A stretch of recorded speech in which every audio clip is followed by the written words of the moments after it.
Praise the lord. మీ అందరికీ ప్రభు పేరిట వందనాలు, శుభాలు. నేటి దేవుని వాక్య ధ్యానాంశము. ఈరోజు దేవుడు మనతో మాట్లాడుతున్న మాట.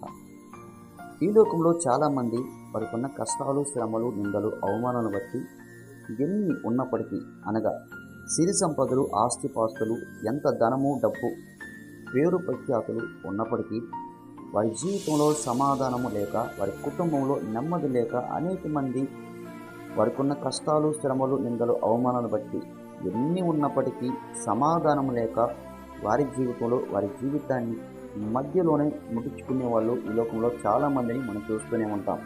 కానీ ఇప్పుడు దేవుని బిడ్డరా, అలాగే దేవుడు వారితో చేస్తున్న వాగ్దానము, అలాంటి వారితో దేవుడు మాట్లాడుతున్న మాట ఏమనగా, యోబు గ్రంథము 22వ అధ్యాయము 21వ వచనం. ఆయనతో సహవాసము చేసిన యెడల నీకు సమాధానము కలుగును, అలాగున నీకు మేలు కలుగును. దేవుని బిడ్డరా, ఆయన అనగా యేసుక్రీస్తు.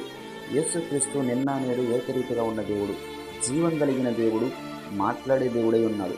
అలాగే ఆయన సమాధానకర్త.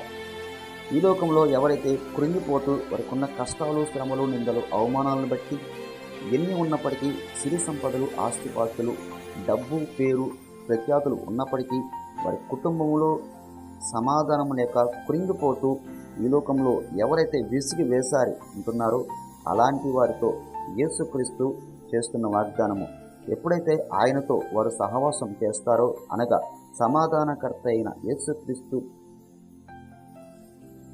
నెమ్మది కలిగిన దేవుడు కాబట్టి ఆయనతో ఎవరైతే సహవాసం చేస్తారో వారి జీవితంలో, వారి కుటుంబంలో సమాధానం ఆయన కలుగ చేయగలడు. ఈ లోకంలో ఎన్ని ఉన్నప్పటికీ శాంతి, సమాధానం, నెమ్మది కలుగ చేయలేడు. ఎందుకనగా ఈ లోకంలో సిరి సంపదలు, ఆస్తులు, పేరు ప్రఖ్యాతులు అవి ఏమి శాశ్వతము కాదు. కావున దేవుడు మాత్రమే సమాధానకర్త. ఆయన నిత్యము నీతో, నాతో, మనందరితో ఉండే దేవుడు. ఆయనతో మనం సహవాసం చేసిన యెడల మనకు సమాధానము, మన కుటుంబాలకు, మన జీవితంలో మన శాంతి, సమాధానం, నెమ్మది ఆయన కలుగ చేయగలడు. ఆమేన్.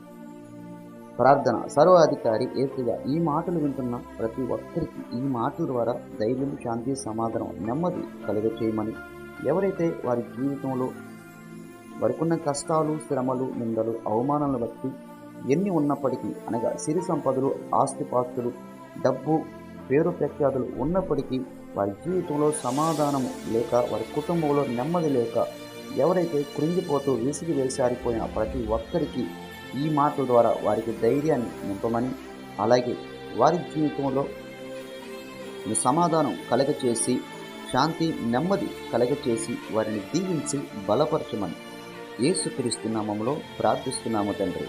ఆమేన్. మీ అందరికీ వందనాలు. దేవుడి మాటల ద్వారా మీ అందరినీ దీవించును గాక. ఆమేన్.